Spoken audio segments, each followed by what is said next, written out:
Screen पर दिखाई देने वाला यह आदमी कोई आम इंसान नहीं था, यह एक सुपारी किलर था। लेकिन एक दिन उसने ऐसा काम कर दिया जिसकी वजह से उसकी जिंदगी मौत के बेहद करीब पहुंच गई। उसने एक आर्टिस्ट का कत्ल कर दिया था। ये आर्टिस्ट बच्चों के लिए खिलौने बनाता था, लेकिन उसके खिलौनों के पीछे एक खतरनाक राज छिपा हुआ था। हत्या करने के बाद जैसे ही यह अपने होटल पहुंचता है, इसके साथ अजीब घटनाएं होने लगती हैं। आधी रात को यह देखता है कि उसके कमरे में कई सारी गुड़ियाएं मौजूद हैं और वे उस पर हमला कर रही हैं। पहले इसे लगता है कि यह सिर्फ एक सपना है, लेकिन बाद में इसे पता चलता है कि यह सब सच था। कहानी शुरू होती है रैंच नाम के एक अपराधी से। वह अपनी कार में बैठकर मॉरिस नाम के एक आदमी के पास पहुंचता है। मॉरिस एक अरबपति बिजनेसमैन था। उसकी कंपनी अलग अलग तरह के खिलौने बनाती थी। बच्चों को उसके खिलौने काफी पसंद थे, इसलिए उसका बिजनेस तेजी से बढ़ रहा था। दूसरी तरफ रैंच को मॉरिस का कत्ल करने के लिए भेजा गया था। इसी वजह से वह मॉरिस की कंपनी के बाहर इंतजार करने लगता है, फिर दूरबीन से उस पर नजर रखने लगता है। तभी वह देखता है कि मॉरिस अपने बनाए हुए खिलौनों को अजीब तरीके से देख रहा है। इसके बाद वह एक बॉक्स खोलता है और उसमें से एक गुड़िया निकालता है। उधर रैंच काफी देर तक इंतजार करने के बाद फैसला करता है कि अब वह मॉरिस को मार देगा। फिर वह अपनी गन पर साइलेंसर लगाता है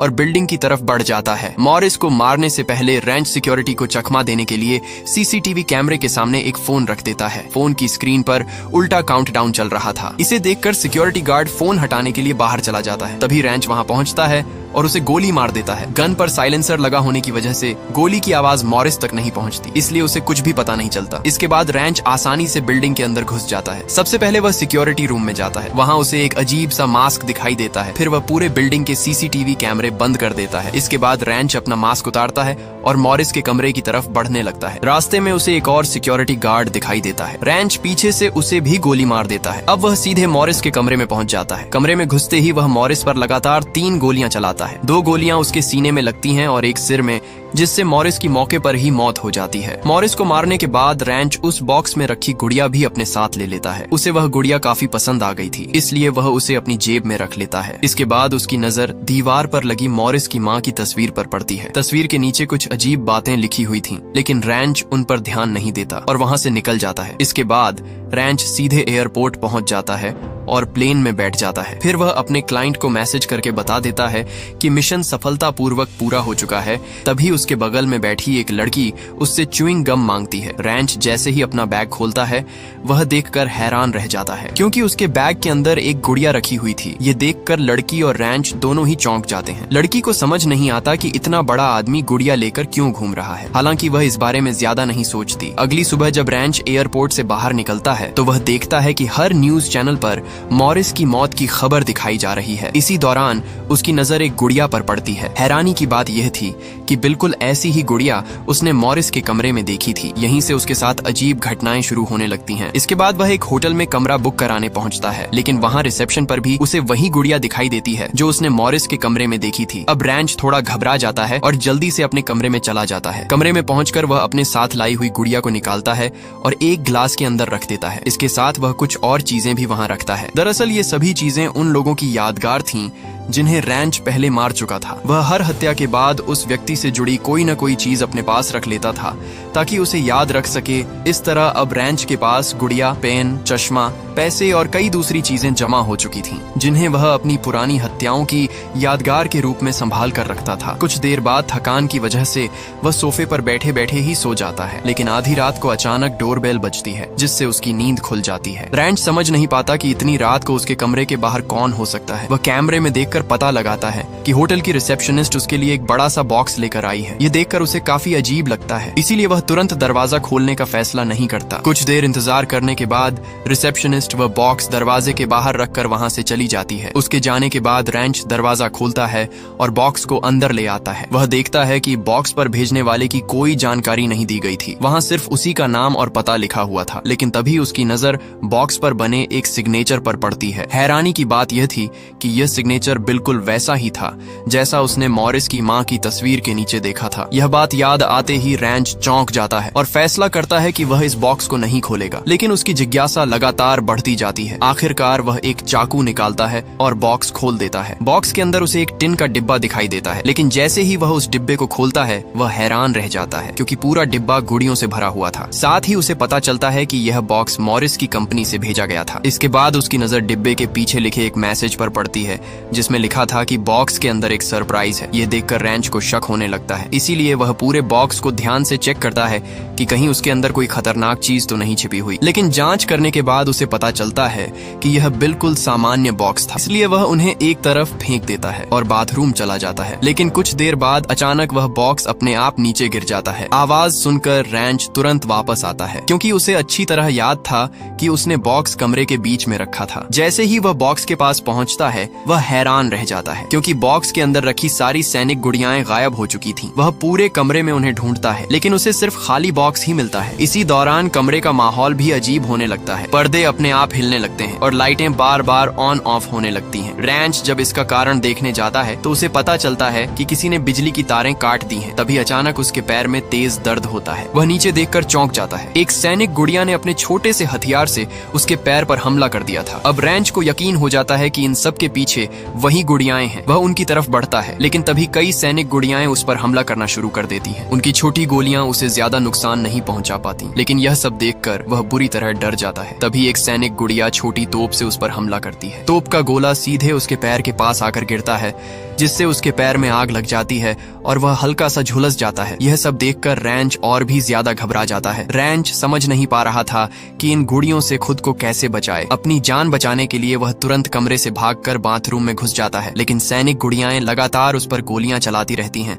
किसी तरह वह बाथरूम का दरवाजा बंद कर देता है। इसके बाद वह देखता है कि उसके पैर से खून निकल रहा है। उसके चेहरे पर भी कई छोटी गोलियों के निशान थे। हालांकि ये चोटें जानलेवा नहीं थीं, लेकिन उसे काफी दर्द हो रहा था। फिर वह धीरे धीरे दरवाजा खोलकर एक आईने की मदद से बाहर का हाल देखने लगता है। वह देखता है कि सैनिक गुड़ियाएं लगातार फायरिंग कर रही हैं। साथ ही वे कमरे की लाइटों पर भी हमला कर रही थीं। कुछ ही देर में वे एक एक करके सभी लाइटें तोड़ देती हैं। इसके बाद एक सैनिक गुड़िया फिर से अपनी तोप चलाती है। इस बार गोला सीधे आईने से टकराता है और आईना वहीं टूट जाता है। यह देखकर रैंच का गुस्सा बढ़ जाता है। वह तुरंत कमरे में जाता है और अपनी गन निकाल लेता है। फायरिंग करते हुए वह किचन तक पहुंचता है और वहां छिप जाता है। पता चलता है कि उसने किचन में पहले से एक राइफल छिपा कर रखी हुई थी। रैंच राइफल निकालता है और चारों तरफ गोलियां चलाना शुरू कर देता है। भारी फायरिंग देखकर सभी सैनिक गुड़ियाएं छिप जाती हैं। जब माहौल थोड़ा शांत होता है तो रैंच आगे बढ़कर वहां रखे सोफे को पलट देता है। सोफे के नीचे उसे कई सैनिक गुड़ियों की लाशें दिखाई देती हैं। वहीं बाकी जीवित सैनिक एक छोटे से वाहन में बैठकर भागने की कोशिश कर रहे थे। यह नजारा देखकर रैंच पूरी तरह हैरान रह जाता है। वह ध्यान से उन्हें देखने लगता है कि आखिर वे कर क्या रहे हैं, लेकिन कुछ सैनिक अब भी उस पर फायरिंग कर रहे थे। इससे गुस्से में आकर रैंच एक सैनिक गुड़िया को अपने पैर के नीचे कुचल देता है। रैंच भाग रहे सैनिकों पर गोली चलाता है। इससे कई सैनिक दूर जाकर गिर जाते हैं, लेकिन मामला यहीं खत्म नहीं होता। अचानक वहां 3 छोटे आर्मी हेलीकॉप्टर आ जाते हैं। वे रैंच पर लगातार हमले करने लगते हैं।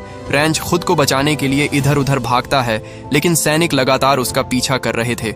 आखिरकार वह फिर से बाथरूम में जाकर छिप जाता है। बाथरूम में पहुंचकर जब वह आईने में खुद को देखता है तो चौंक जाता है। उसके चेहरे और हाथों पर कई चोटें लग चुकी थीं और वहां से खून भी निकल रहा था। वह किसी तरह अल्कोहल लगाकर खून रोकने की कोशिश करता है, लेकिन ज्यादा फायदा नहीं होता। तभी सैनिक एक मिसाइल से बाथरूम के दरवाजे में छेद कर देते हैं। उस छेद से एक छोटा हेलीकॉप्टर अंदर आ जाता है और रैंच पर फायरिंग शुरू कर देता है। कोई और रास्ता न देखकर रैंच एक तौलिए की मदद से उस हेलीकॉप्टर को पकड़ लेता है, फिर उसे नीचे गिराकर पूरी तरह नष्ट कर देता है। इसके बाद वह बाकी सैनिकों को भी तौलिए में लपेटकर टॉयलेट में फेंक देता है और फ्लश कर देता है, लेकिन इसके बावजूद वे हमला करना बंद नहीं करते। तब रैंच गुस्से में एक इलेक्ट्रिक ड्रायर का इस्तेमाल करता है, जिससे वहां बिजली फैल जाती है। इसकी वजह से बचे हुए सैनिक भी खत्म हो जाते हैं। जब रैंच बाहर निकलने लगता है तो उसे दरवाजे के नीचे से आया एक नोट दिखाई देता है। नोट में उसे सरेंडर करने के लिए कहा गया था। यह देखकर रैंच पूरी तरह उलझ जाता है। उसे समझ नहीं आता कि आखिर उसके साथ हो क्या रहा है, लेकिन अब उसे एक बात साफ समझ आ चुकी थी। ये सैनिक सिर्फ लड़ना ही नहीं जानते थे, बल्कि काफी समझदार भी थे। इसलिए रैंच उस नोट पर जवाब लिख देता है, जो करना है कर लो। लेकिन जैसे ही वह नोट वापस भेजने की कोशिश करता है,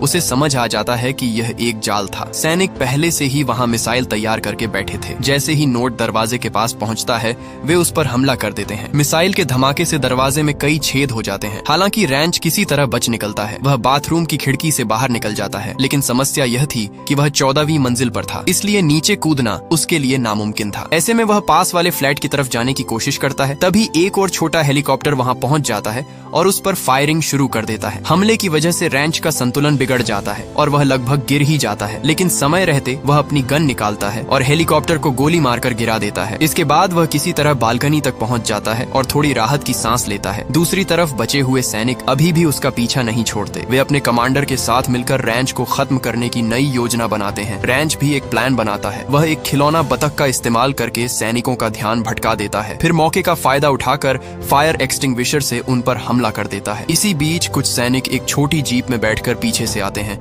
और उस पर फायरिंग शुरू कर देते हैं। रैंच खुद को बचाने के लिए गैस सिलेंडर में आग लगा देता है, जिससे जीप में विस्फोट हो जाता है और कई सैनिक मारे जाते हैं। इसके बाद वह बचे हुए सैनिकों को भी खत्म कर देता है। आखिरकार उसे लगता है कि उसने सभी सैनिकों को मार दिया है। फिर वह बॉक्स पर लिखे नंबर और सैनिकों की संख्या मिलाकर चेक करता है। जांच करने पर उसे पता चलता है कि अब कोई भी सैनिक जिंदा नहीं बचा है। यह देखकर वह थोड़ा निश्चिंत हो जाता है और आराम करने के लिए बेडरूम की तरफ चला जाता है, लेकिन उसकी मुसीबत अभी खत्म नहीं हुई थी। अब तक आपको बॉक्स के पीछे लिखा वह मैसेज जरूर याद होगा। इधर रैंच जब फ्रेश होने के लिए स्विमिंग पूल में उतरता है, तभी अचानक कोई उस पर हमला कर देता है। हमला उसकी कलाई पर होता है। हालांकि उसकी नस नहीं कटती, लेकिन हाथ पर गहरा घाव हो जाता है। किसी तरह वह पूल से बाहर निकल आता है। बाहर आते ही वह देखता है कि उसके हाथ से लगातार खून बह रहा है। इसके बाद वह खुद ही घाव की ड्रेसिंग करता है और उसे सिलने की कोशिश करता है। अब रैंच फैसला कर लेता है कि वह इस कमरे में एक पल भी नहीं रुकेगा। वह तुरंत अपना सामान छोड़कर कमरे से बाहर निकल जाता है, लेकिन उसे नहीं पता था कि उसका रहस्यमयी दुश्मन पहले ही उसका पीछा करते हुए यहाँ तक पहुंच चुका है। जैसे ही वह लिफ्ट में चढ़ता है, उस पर फिर हमला हो जाता है। हमले के साथ ही लिफ्ट बीच में रुक जाती है और उसके सारे कंट्रोल काम करना बंद कर देते हैं। तभी रैंच की नजर ऊपर एक आर्मी कमांडो गुड़िया पर पड़ती है। वह किसी तरह वहां से निकलकर ऊपर की तरफ चढ़ जाता है, लेकिन वह देखता है कि लिफ्ट अभी भी वहीं अटकी हुई है। रैंच समझ नहीं पा रहा था कि आखिर यहाँ से बाहर कैसे निकले। तभी उसकी नजर बगल से नीचे जा रही दूसरी लिफ्ट पर पड़ती है। वह जोखिम उठाते हुए उस लिफ्ट की छत पर छलांग लगा देता है, फिर किसी तरह उसकी छत खोलकर अंदर घुस जाता है। इतनी भाग दौड़ और लड़ाई के बाद वह थोड़ी देर आराम करने के लिए वहीं लेट जाता है, लेकिन उसी समय वह कमांडो गुड़िया फिर उसके सामने आ जाती है। यहाँ पता चलता है कि वह कमांडो गुड़िया रैंच के जूते से चिपक कर लिफ्ट तक पहुंच गई थी। जैसे ही मौका मिलता है, वह चाकू से रैंच पर हमला करना शुरू कर देती है। हालांकि रैंच को ज्यादा नुकसान नहीं होता। वह तुरंत उस कमांडो गुड़िया को पकड़ लेता है, फिर उसे लिफ्ट के दरवाजे में फंसा देता है। दरवाजा बंद होते ही कमांडो गुड़िया का सिर पूरी तरह कुचल जाता है और वह खत्म हो जाती है। इसके बाद रैंच चैन की सांस लेता है और सोचता है कि आखिरकार अब सब खत्म हो चुका है। लेकिन तभी वह उस कमांडो गुड़िया के बाकी हिस्सों को ध्यान से देखने लगता है और यहीं उसे एक ऐसी चीज दिखाई देती है जिससे उसके होश उड़ जाते हैं। उस गुड़िया के अंदर एक बम लगा हुआ था। रैंच कुछ समझ पाता उससे पहले ही बम फट जाता है। धमाके के साथ वहां मौजूद सब कुछ तबाह हो जाता है और इसी के साथ रैंच की कहानी भी खत्म हो जाती है। इसके बाद फिल्म उस बॉक्स को दिखाती है जिसके पीछे लिखा था कि बोनस के तौर पर इसमें एक कमांडो और एक खास बम भी मौजूद है। यानी रैंच ने सारे सैनिकों को खत्म कर दिया था, लेकिन आखिरी सरप्राइज को नहीं पहचान पाया और इसी के साथ फिल्म यहीं समाप्त हो जाती है। दोस्तों, आपको ये अजीब और अनोखी कहानी कैसी लगी? कमेंट में जरूर बताइए। अगर वीडियो पसंद आया हो तो लाइक और चैनल को सब्सक्राइब करना मत भूलिए। मिलते हैं अगली वीडियो में, तब तक के लिए अलविदा।